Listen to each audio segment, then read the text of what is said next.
an event here that we held at the Arcadia Board of Realtors, and I was blessed enough to have Miss Alma Smith here come to our event. Alma is a pioneer in the real estate industry.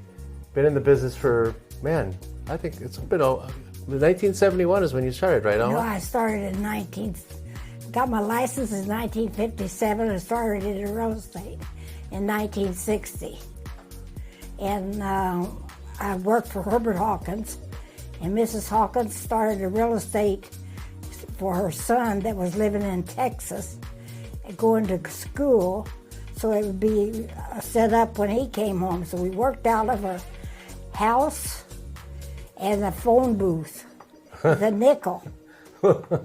So we wanted to call anybody, we'd have to put a nickel and call them and wait for them to call us back, or wait for them to answer, which sometimes they did, sometimes they didn't. Wow. So 1959, is that what I heard? 57. 57. That's Got my license. 1960, I started selling real estate. Right. So tell me, I know that you've been an icon here in the San Gabriel Valley for many, many years. Where did you start in real estate? Like, what cities did you bounce around to? Okay. I started in Temple City with Mrs. Hawkins when she opened the office out of her house, and then we went to the phone booth and waited for people to call us back, but sometimes we didn't get very many calls, so we started on our trail to go door to door at 8:30 in the morning, and I finished at 8:30 at night. When I finally got to one house, and this lady looked at me, I guess I looked hungry and cold. She said, "Would you like to have dinner with us?" Mrs. Marshall said, "Would you like to come in and have dinner with us?" I said, "Oh, yes, I would." And I was working for Herbert Hawkins, and we only had male workers at that time. We didn't have any women in the real estate business. No women at all in the real estate business. It wasn't any women in the real estate business. And that realtor she answered was a man, and she says, "I'd like to speak to that little dark-headed, blue-eyed, white girl to list my house." So I went over there to the lady that had fed me.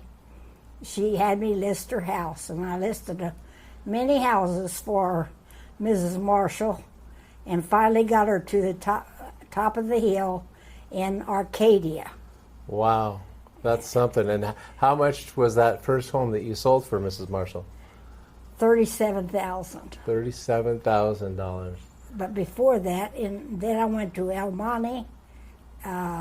They transferred me to El Monte. Herbert Hawkins opened an office in El Monte.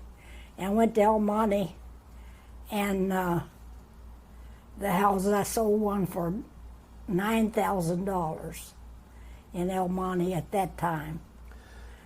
And what were the commissions back with a $9,000 commission? Was it still 6%? 6% back? Wow, So I did not know that. Yeah, we got 6% with Herbert Hawkins, but of course we had to split with Herbert Hawkins. Right. Which I don't split anymore because I have my own office. There you go. What? That's a good question. What was the split, typically, the average split between an agent and the brokerage? 50-50. 50-50. And were they providing leads, or were you going out doing your own door knocking and getting your own leads? Door knocking. And so we were going on caravan. We had caravan. They had buses. We went on caravan, and first those guys, I was the only woman. They wasn't going to have nothing to do with me. Pretty soon I'm in the back of the bus with them. They tell me, "If you think we're going to make your sign, you're crazy." I said, "That's all right. You don't need to make my sign. I'll make it myself." Wow. So if I understand you correctly, you were the first woman broker. Well, at that time, I got my broker's license. I passed my test and got my permit. At that time, you took a test. You didn't go to true and false. You had to know the answer fill it in and everything. Oh wow, that's good to know. No multiple choice. You had to actually put your answer, Yes, write your answer in. Yeah. I had to answer. And then I went to El Monte, and Vert Elkins, I'll never forget, he was the manager. And, when I went to South El Monte to sell houses, the chickens and the ducks, and everybody's in the house, and the pigs, and I got me a clothespin and put on my nose, and he says, Alma, sell it, don't smell it. So then I told this lady, I made a deal. I says, if I sell your house and I can't sell it again, I will buy it back. Well, I got one back on Enloe, and needless to say, I still have Enloe. And I've had the same family in there ever since.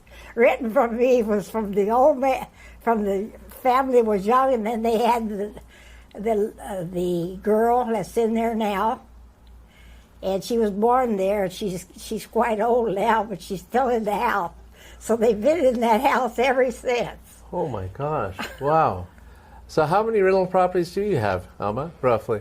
Well, I have enough. Enough, yeah. Okay. I've heard she owns half of Monrovia.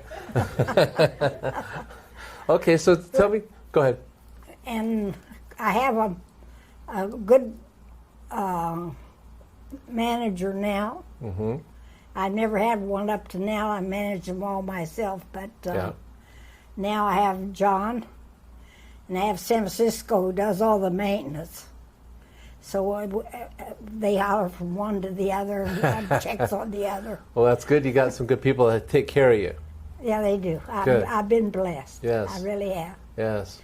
But, Well, we're all blessed that you're doing this for us, because I'm telling you, I'm so excited. I've been wanting to do this with you, this interview with you, for so long. Well, I went to El Monte, and then they opened, Herbert Hawkins opened a Covino office.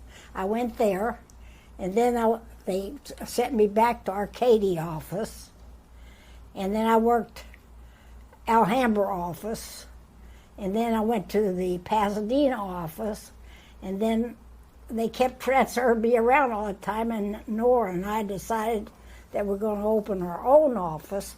So we have this pink sign, and we had an office on First Avenue, and she was from Arcadia, and she didn't know anything about FHA and GI like I did. See, that's all I knew.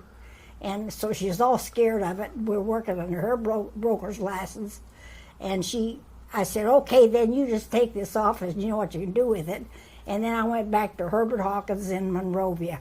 And there I was the first broker in Monrovia, woman broker. Well, I was almost still, there wasn't very many women in the business at that time. But you were the first broker. Yeah. And when did you start your own brokerage? 1970. 1970, okay. In the Aztec Hotel. Oh, okay. So you were across the street from where you are now. Yeah. Yeah, okay. And then eventually Mr. Haney, I was in a small office that had, the walls were so bad that I covered it up with all these tapestries. And so they wouldn't look at it, so all the artists kept coming in there. Right. You come to my office, you say, still as bad, Alma. You got walls full of paintings now, you know. So for the people that are watching, you know, a lot of realtors are going to watch this from all over the country, maybe even the world, because I'm working with realtors in other countries now. So tell me, what would you do? Is there anything you do different? You would have done differently, knowing what you know now? Well, I don't think there's much you can do differently, because I feel we have come into different times. And I think the young people see things completely different than I saw it. Mm-hmm. So I think we just kind of have to keep learning and going along with them, because they're going into the future. I have been in the past. Mm-hmm. So I think that, I have a lot to learn from them. Yeah, see, and the fact that you said learning is paramount in our business, and keeping up with the trends and what we can do to help our customers, right? To help our clients, and that's really important. So I'm glad to hear you say that. That's what I got out of what you just said to me. Well, you guys depend on the computer, and your phones. I had to depend on my mind, and I remember things that they don't bother to remember because all I have to say, "Hey Siri, tell me the answer." Yeah, between that and the AI. I've learned to use, "Hey Siri, what do I do?" What? Tell us about MLS before the multiple listing systems. What? How did you list a home? Well, eventually we got a book about like this, and they gave us pages, and then we'd have to put it into pages in place. Oh, you put the pages into the book. Yeah. Wow. Okay. That's the way we did it. Well, after we got even that far along, Where did the pages come from? they made them at the Herbert Hawkins and different places and the MLS. So if you were Herbert Hawkins and I was at XYZ company, your competitor, how did I get access to your listings? You didn't. You didn't. See, I knew the answer to that, and that's why I asked. So how did all that work? There was no co-op, right? No cooperating broker? Is that what? Well, we had cooperative brokers, but it wasn't as easy. We had more control of our own listings. Right. So it's like an off-market listing, basically. What an off-market listing is today, that's what you had, because you kept it within your office. Yeah. Interesting. Yeah, and then when 1970, when I opened my own office, I used to get up and pantomime to those. I had one time 31 salesmen, and I'd get up in front of them and pantomime what they would do and this and that. And this one lady said, I used to go, she's crazy. And she said, when I left, she said, you didn't pantomime enough, Alma. Yeah, that's right. So I've been through having a big office with a lot of people. How many is a lot? 31 is my top. 31, okay. That's a lot of people to babysit. Oh my goodness, and are they babies? Yeah, as a former broker owner, I feel your pain. Yeah, it's but the definition of a broker I hear a lot is broke, right? Not you, of course, but most brokers out there, it's a lot of money, a lot of time and energy to run a brokerage, and it's a lot of managing people. And if you're not good at managing people, you probably shouldn't be a broker, right? Well, most of my property that I own is, like I say, I told those people on Enlow, if I couldn't sell it, I'd take it back. That was your unique selling proposition, sounds like, And right? so they came, and I still, as I say, I still have the property on Enlow, and the parents lived there, and they had the daughter, and the daughter still lives there.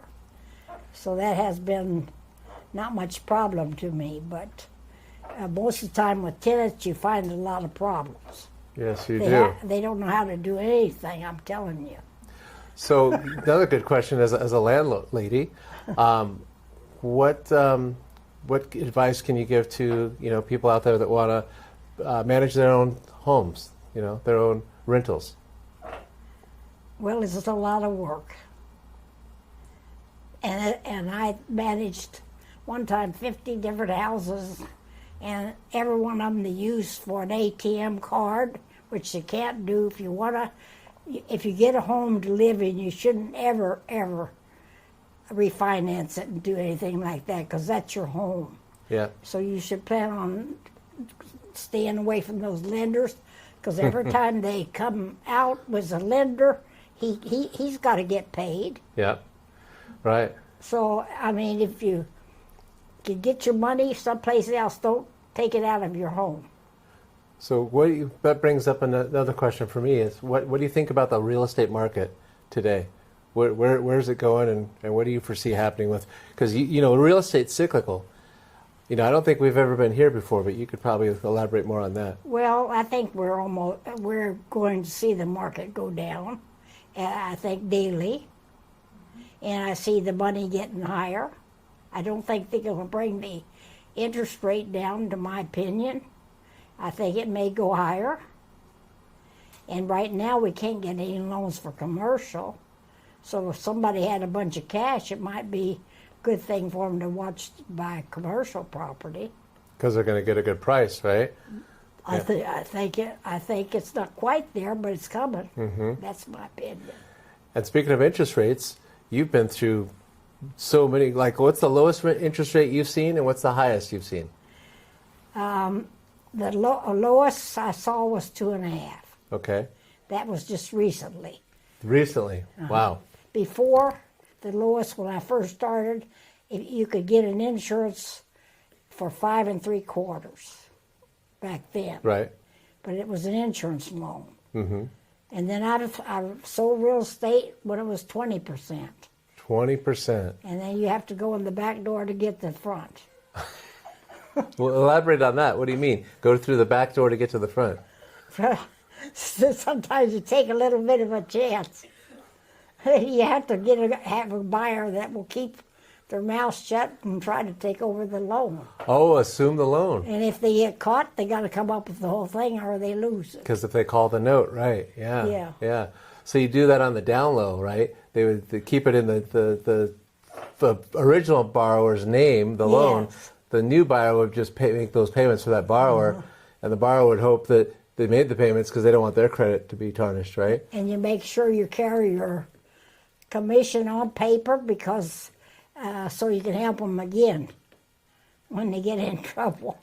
So how would you get paid a commission on a transaction like that? Well, you just have to carry it like a note. I see. Right. Oh, wow. The commission would be a note. So you don't get paid the full commission. You get paid payments for your commission. Interesting. Okay. If you're lucky. If you're lucky. You don't keep your mouth shut. Yeah. So as far as where the market's going from this point here, 2024, February, where do you see the market going? I know you said previously you see it going down. What else do you see and how far down in a decline? Well, we're in an election and it's kind of hard to predict. Yeah. Smart lady, yeah, that's for sure. No one has a crystal ball. But No. but do you see, if you had to put a percentage on it, how much do you think we could decline from here over the next 5 years, or there in between? 5%, 10%? It doesn't matter, does it? I don't know. Does it? No, it doesn't matter. It's because people are still going to buy and sell. Well, they're going to have to, Right. And I've been seeing a lot of reverse mortgages. People are getting older, and if they don't have any family or anybody to leave it to, I think it's a good idea for them to go into a reverse mortgage. Yeah, I agree. And use it up because you don't want to leave it to the state. And you can't take it with you. And most of the time you're such an old grouch that you don't have anybody to leave it to. So Alma, as far as the prices, what they were back in the late 50s, early 60s, compared to now in 2024, tell me, the incomes have not risen as high as the cost of the homes. So what's your opinion on that and what we're going to see? Well, I certainly couldn't myself live where I live if I had an exchange from a house property that I bought in 1960 on Delmar and Rosemead. I'm living in that house there, I exchanged to where I live now. Right. And I certainly couldn't be living up there where I live if I hadn't have exchanged up there. Yeah. So you basically, Yes. or what do you want to say? You sold your way to the home that you live in now, Yes, which is, $1 billion. Tell me this. I don't know the answer to this. I grew up in Monrovia, but Bradbury and Monrovia, were they used to be one city at one point, or how? No. No? No, Duarte and Bradbury. Duarte and Bradbury were one city. Okay. Monrovia has always been Dogtown. And now they all want to get up there in Dogtown. Oh, yeah, I see. So nobody wanted to live in Monrovia? Oh, no, it was completely Dogtown. They called it Dogtown when I went to work over there. Really? Wow. Yeah. Well, I heard that there was an airport called Monrovia Airport back between Huntington and the 210 freeway. And as a pilot, that's interesting to me. Were you here then? That was probably way before your time? I was in El Monte. Mm-hmm. They have an El Monte airport. Yep. But that's the only airport I knew about. But see, I didn't come to Monrovia till 1967. I worked other areas up to that time. Right. So I started my office in Monrovia because I was working for Herbert Hawkins, and I probably shouldn't put this on record, but Marie Beavers and I got in a fight because, she called me what, And I grabbed her hands and she started hitting me with the telephone mouthpiece. And the boss says, well, Alma, you got 57 listings. He said, I got to let one of you go. So he says, I have to let you go because you have your broker's license. He gave me 57 listings and I went home, the round bed realty.